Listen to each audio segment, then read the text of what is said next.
Eu gostaria de falar nesse vídeo sobre aquele que se apresenta como um dos maiores problemas e um dos piores sintomas da clínica contemporânea: a procrastinação. É muito comum que pacientes nos procurem falando sobre o fato de procrastinarem, né? E entendem a procrastinação como um sintoma.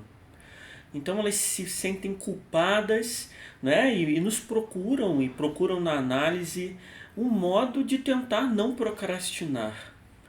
Só que quando nós começamos a perguntar sobre o que é essa procrastinação, os relatos são muito parecidos. Geralmente são pessoas, né, ou são profissionais que têm uma carreira sólida ou estão se consolidando numa determinada carreira. Tem uma rotina pesadíssima. Trabalham às vezes 10, 12, 14 horas por dia. Estão envolvidos em várias atividades.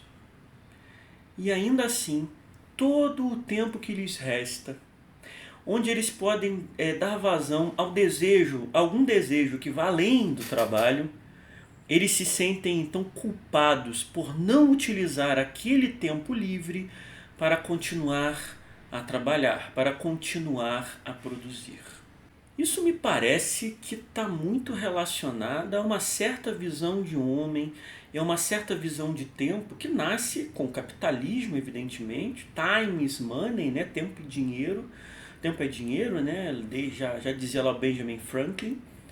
Mas um pouco mais do que isso, né? A partir dessa gestão econômica neoliberal, a partir do advento do neoliberalismo, que muito mais do que um modo de produção econômica, muito mais do que uma feição do capitalismo, ele se transforma numa ideologia, se transforma numa filosofia e numa psicologia também. Então parece que a vida humana, os sentimentos humanos passam então a ser medidos e geridos a partir de uma lógica empresarial, como se a nossa vida pudesse ser comparada à vida de uma empresa, onde qualquer desperdício de tempo é nocivo, qualquer desperdício de tempo é perda de dinheiro. Então, todo aquele tempo em que o indivíduo se dedica a fazer alguma coisa que lhe dá prazer, seja assistir uma série de televisão, seja ficar no celular falando com alguém, jogando conversa fora, ou simplesmente deitado na rede, sem fazer absolutamente nada. Todo esse tempo passa a ser visto como um tempo ocioso, ou seja, como um tempo não produtivo. Então passa a haver uma demonização desse ócio. Esse ócio passa a ser visto como algo mau, como um sintoma que deve ser combatido.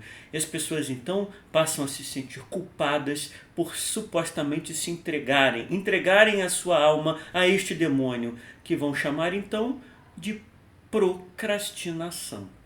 Eu sempre falo que não gosto dessa palavra. Ela é até difícil de falar. Procrastinação, né? Não é uma coisa meio ruim, até o som, né? É um som árido, é um som ríspido.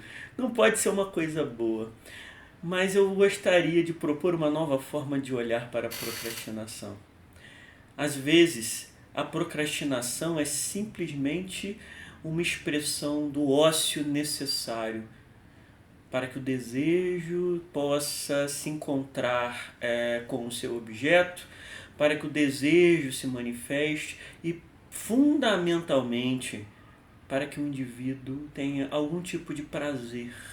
O que me chama a atenção é que na vida dessas pessoas que travam uma batalha contra a procrastinação, é quase sempre este momento que é o melhor momento do seu dia. É o momento que ela relaxa, é o momento em que ela consegue ter algum tipo de prazer, ou seja, é o momento em que ela goza. E ela procrastina. Por quê? Porque ela goza quando procrastina. E porque ela não consegue não parar de procrastinar, não é? Porque é um ganho. É um ganho, e é um ganho necessário. Esses momentos são necessários para que a vida continue, até mesmo para que o indivíduo consiga manter aquele ritmo alucinante, até mesmo desumano de seu trabalho. Ele precisa de alguns momentos de procrastinação. Ele precisa do ócio. O ócio é absolutamente necessário para a sua sobrevivência.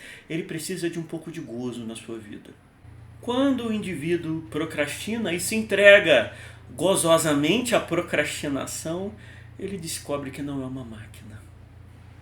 E isso às vezes, né, vai contra, não é, tantos e tantos ditos que nós escutamos aí, né, tantas frases motivacionais, tantos discursos de certos coaches, né, que entendem que a relação com o trabalho e com a produção precisa ser uma relação obsessiva. Quem não procrastina está doente. O sintoma não é a procrastinação, o sintoma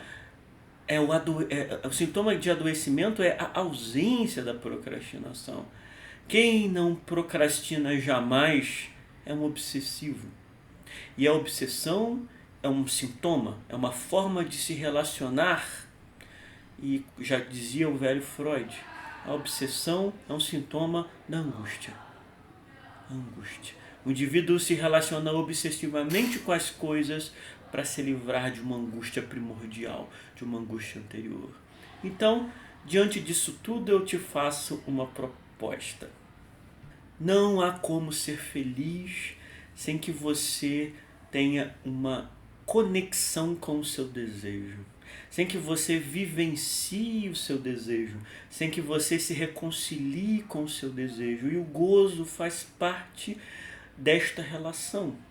A vida precisa ter gozo. E se os momentos de procrastinação são os momentos em que você de fato dá vazão ao seu desejo, em que de fato você goza, e por isso você não consegue parar de procrastinar, porque há um ganho, só há um caminho para você seguir. E a dica que eu dou é a seguinte: procrastine e goze.